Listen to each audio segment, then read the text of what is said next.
Indian independence act 1947 finally वो समय आ जाता है जब हमारा देश आज़ाद होगा और हमारे देश के हिसाब से अंग्रेज़ों ने एक एक्ट लाया जिसको इंडियन इंडिपेंडेंस एक्ट 1947 के तौर पे जाना गया। इस एक्ट के बारे में अगर बात करें तो फरवरी 20 1947, ध्यान रहे 20 फरवरी 1947 का समय, ब्रिटिश प्राइम मिनिस्टर क्लेमेंट एटली ने ये डिक्लेयर कर दिया कि हम भारत को जून 30 1948 तक छोड़ देंगे। यानी उनको एक अपनी ही हड़बड़ी आ चुकी थी। उन्होंने अपने ही बस जो उनकी इच्छा में आया, उन्होंने कंडीशंस किस तरह से इंडिया में उसके बाद बिल्ड होंगे वो नहीं देखते हुए सीधे सीधे एक अनाउंसमेंट कर दिया कि जून 30 1948 तक हम भारत को छोड़ देंगे। और उसके बाद जो एडमिनिस्ट्रेटिव शक्तियां हैं, जो कंट्री को रूल करने के लिए जो अथॉरिटी है, जो पावर है, उनको एक रिस्पॉन्सिबल हैंड, एक रिस्पॉन्सिबल गवर्नमेंट को ट्रांसफर कर दिया जाएगा जून 30 1948 तक। ऐसा क्लेमेंट एटली ने अनाउंस कर दिया। इसके बाद क्या था? इसके बाद भारत में अलग अलग जगहों पे एजिटेशन शुरू हो गया, कंट्री के अंदर ही मारपीट, लड़ाई झगड़ा सब कुछ स्टार्ट हो गया। और ये था मुस्लिम लीग के डिमांड के अंतर्गत कि उनको अपना एक पाकिस्तान चाहिए, उनको एक अपना एक अलग कंट्री चाहिए। तो क्लेमेंट एटली के अनाउंसमेंट के बाद कंट्री में जो है वो काफी एजिटेशन फॉलो अप में देखा जाता है। इसको देखते हुए जून 3 1947 ब्रिटिश गवर्नमेंट ये अनाउंस करती है, ब्रिटिश गवर्नमेंट ये साफ कर देती है कि जो कॉन्स्टिट्यूशन भारत सरकार द्वारा बनाया गया है, जो भारतीयों द्वारा जो संविधान बनाया गया है, वो उन हिस्सों में अप्लाई नहीं होगा जो इसको मानने के लिए तैयार नहीं है, ताकि कंट्री में जो एजिटेशन, जरूरत से ज्यादा जो दंगे फैल रहे थे उसको शायद कंट्रोल किया जा सके, ऐसा एक प्रयास था। तो ऐसा बताया गया कि जो भी लोग उसको मानना नहीं चाहते हैं, वहां पे जो इंडिया के द्वारा बनाया गया जो कॉन्स्टिट्यूशन है, जो 1946 में बैठा था, उसके द्वारा बनाया गया संविधान उस हिस्से में लागू नहीं होगा जो उसको मानना नहीं चाहेगा। उसके बाद जून 3 1947 को माउंटबेटन, उस समय के वाइसरॉय ऑफ इंडिया, ने सामने एक पार्टीशन प्लान रखा मुस्लिम लीग और कांग्रेस के सामने, जो प्लान बाद में मान लिया जाता है और इसको माउंटबेटन प्लान के तौर पे भी जाना जाता है। प्लान दोनों पार्टीज ने एक्सेप्ट किया और इसको इमीडिएट इफेक्ट देते हुए प्लान को इनैक्ट कर दिया गया और आया इंडियन इंडिपेंडेंस एक्ट 1947। तो आइए, जब हमारे देश के लिए जब प्लान बन ही गया, तो आइए हम इस प्लान के फीचर्स भी देख लेते हैं। इंडियन इंडिपेंडेंस एक्ट ऑफ 1947 के हम फीचर्स देखेंगे। तो सबसे पहला फीचर जो इस एक्ट का सामने आता है वो ये कि भारत में अंग्रेजी साम्राज्य का अंत हुआ। British rule ended in India and declared India as an independent and sovereign state। अगस्त 15 1947 से अगस्त 15 1947 को भारत एक आज़ाद और संप्रभु देश के तौर पे रिकॉग्नाइज किया जाता है। इसको गवर्नमेंट इंडियन इंडिपेंडेंस एक्ट 1947 एक आज़ाद और संप्रभु देश के तौर पे रिकॉग्नाइज करती है। इंडियन इंडिपेंडेंस एक्ट 1947 में उसके बाद ये दिखाया जाता है कि अब एक देश की बात नहीं है, यहाँ दो देश बनेंगे, दो कंट्रीज, एक इंडिया और एक पाकिस्तान, जो एक दूसरे से आज़ाद होंगे। दोनों का अपना अपना कार्यक्षेत्र होगा, दोनों पूरी तरीके से सॉवरेन होंगे, दोनों पूरी तरीके से एक संप्रभु देश के तौर पे जाने जाएंगे। और ये हो जाता है with the right to secede from the British Commonwealth. और दोनों कंट्रीज के पास ये अधिकार होगा कि जो ब्रिटिश कॉमनवेल्थ है, यानी जो भी अंग्रेजों के द्वारा राज किया हुआ कंट्री है, जो कंट्रोल किसी न किसी दौर पे किया हुआ कंट्री है, वो ब्रिटिश कॉमनवेल्थ के अंडर उसको रिकॉग्नाइज किया जाता था। तो अभी जो भी कंट्री आज़ाद होगी उसको ये आज़ाद होगा कि वो चाहे तो ब्रिटिश कॉमनवेल्थ के साथ कंटिन्यू कर सकता है या चाहे तो उससे अलग हो सकता है। उसके बाद अगले फीचर के तौर पे जान लीजिए कि जो वाइसरॉय का ऑफिस था इंडिया में, जो कि क्राउन रूल के आने के बाद भारत में आया था, इस ऑफिस को भी रिमूव कर दिया जाता है और इस ऑफिस की जगह आता है गवर्नर जनरल का ऑफिस। और दोनों कंट्रीज के अंदर से ये ऑफिस रिमूव किया गया था वाइसरॉय का, क्योंकि इसके पहले वाइसरॉय दोनों एज अ सिंगल एंटिटी के तौर पे दोनों को कंट्रोल कर रहे थे। अब दोनों कंट्रीज को अलग अलग गवर्नर जनरल्स मिलेंगे। पर ये जो गवर्नर जनरल का अपॉइंटमेंट होगा, ये अभी भी ब्रिटिश राजा करेंगे, अंग्रेजी राजा करेंगे, ब्रिटिश किंग करेंगे, पर on the advice of dominion country cabinet. यानी जो भी डोमिनियन कंट्री है, जो जिस कंट्री के वो गवर्नर जनरल अपॉइंट होंगे, वहां का जो नया कैबिनेट बना है, जो सरकार बना है, उसके आग्रह या कहिए तो उसके ही राय सलाह के बात करेंगे। तो ये था कि किस तरह से गवर्नर जनरल जो है वो अपॉइंट होंगे। यहाँ आप देख रहे हैं कि अभी भी जो गवर्नर जनरल है उसको अपॉइंट कर रहे हैं इंग्लैंड के राजा रानी ही। पर ये बात, एक बात ध्यान रखिए कि जो अपॉइंटमेंट के बाद पर राजा रानी का कोई अधिकार नहीं होगा इनके ऊपर। ऐसा नहीं है कि ये वहां से गवर्नर जनरल को कोई आदेश देंगे और उसको गवर्नर जनरल को इंडिया में लागू करना होगा, ऐसा नहीं था। बस अपॉइंटमेंट का काम इनको था, वो भी राय सलाह देगा कौन? Dominion cabinet of that respectable country. जैसे ही इंडियन इंडिपेंडेंस एक्ट 1947 लागू हो जाता है, दोनों कंट्रीज के कंस्टिट्यूएंट असेंबली को ये आजादी होती है, ये उस मामले में सॉवरेन होते हैं कि वो जैसा कॉन्स्टिट्यूशन चाहें वैसा अपने कंट्री के लिए वो फ्रेम कर सकते हैं, अपने कंट्री के लिए वैसा कॉन्स्टिट्यूशन वो बना सकते हैं।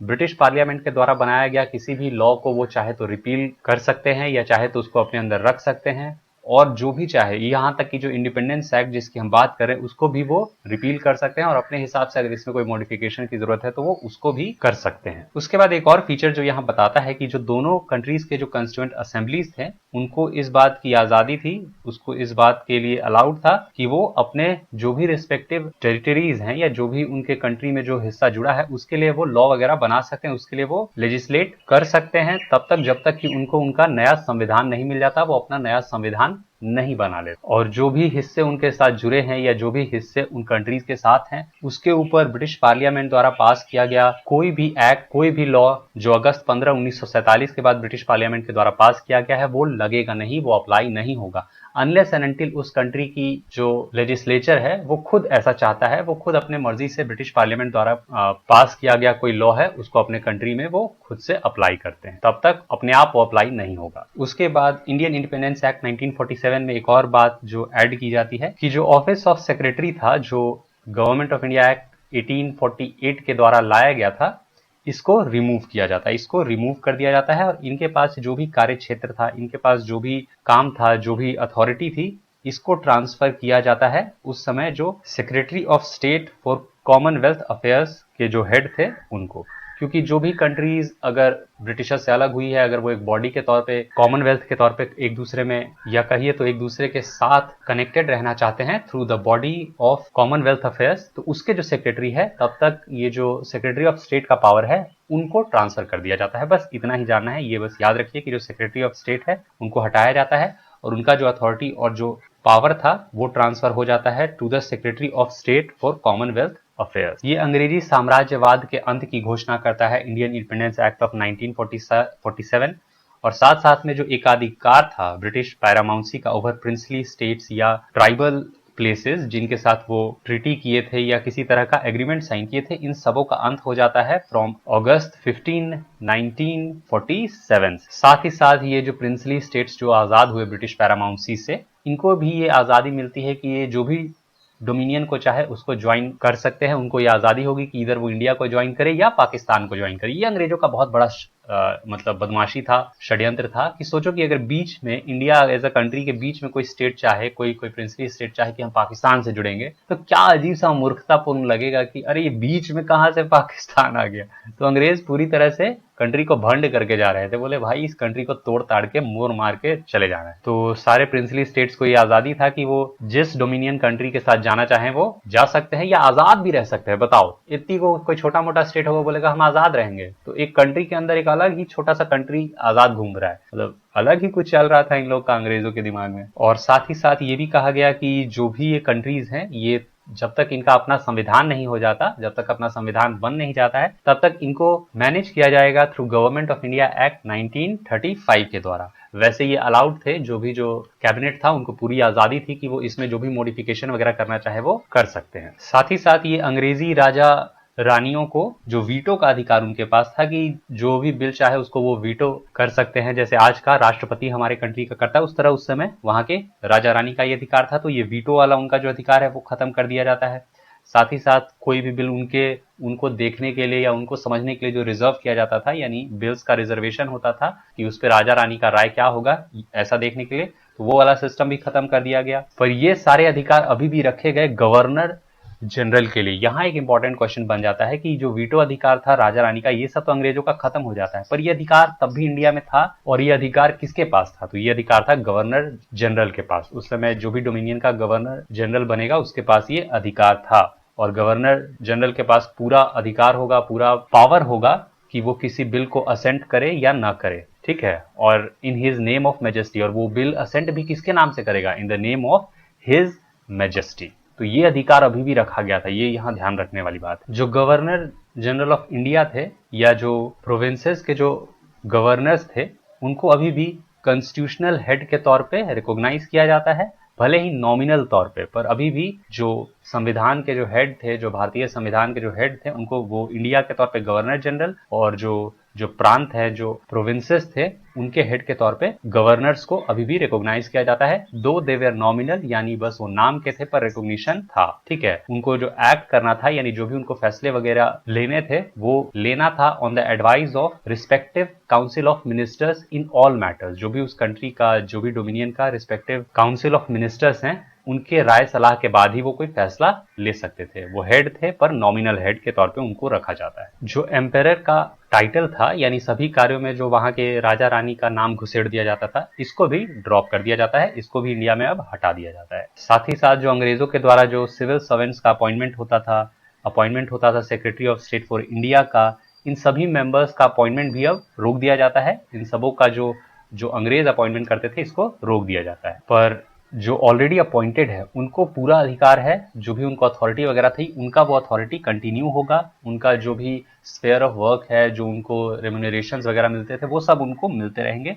ऑलरेडी जो 15 अगस्त 1947 के पहले अपॉइंट हो चुके हैं उन लोगों को। अगर वो चाहे तो वो रिटायरमेंट होके जो रिटायरमेंट बेनिफिट है वो इंग्लैंड जाके वो उठा सकते हैं, या इंडिया में भी रह के वो रिटायरमेंट बेनिफिट उठा सकते हैं। तो जो ऑलरेडी अपॉइंटमेंट है, उनको सारा बेनिफिट पहले वाला ही मिलना था। उसके बाद जो अपॉइंटमेंट होगा वो इंडिया करेगी, और इंडिया अपने हिसाब से जो भी बेनिफिट वगैरह सिविल सर्वेंट्स वगैरह को देना है वो देगी। इसके ऊपर इंडियन गवर्नमेंट का फैसला होगा। अब बारी आती है अगस्त 14-15 के आधी रात। 1947 का साल, आधी रात 15 तारीख की सुबह की आधी रात और 14 तारीख के अंत की आधी रात। इस आधी रात को दो नए कंट्री बनते हैं, इंडिया और पाकिस्तान, और भारत के ऊपर जो ब्रिटिश साम्राज्य है, इसका अंत होता है। आजाद भारत के पहले गवर्नर जनरल के तौर पे माउंट बेटन बनते हैं, और जवाहरलाल नेहरू आजाद भारत के पहले प्रधानमंत्री के तौर पे शपथ लेते हैं। और जो कॉन्स्टिट्यूएंट असेंबली बना था 1946 में भारतीय संविधान को बनाने के लिए, वो कॉन्स्टिट्यूशन इंडियन डोमिनियन का पार्लियामेंट बनता है। तो इस तरह से गवर्नमेंट ऑफ इंडिया एक्ट्स सब कुछ हमने देख लिया।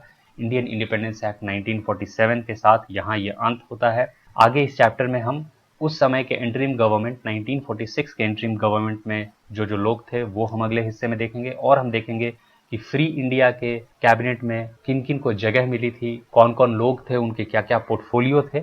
इन सबों को देखते हुए हम इस चैप्टर का अंत अगले भाग में कर देंगे। धन्यवाद।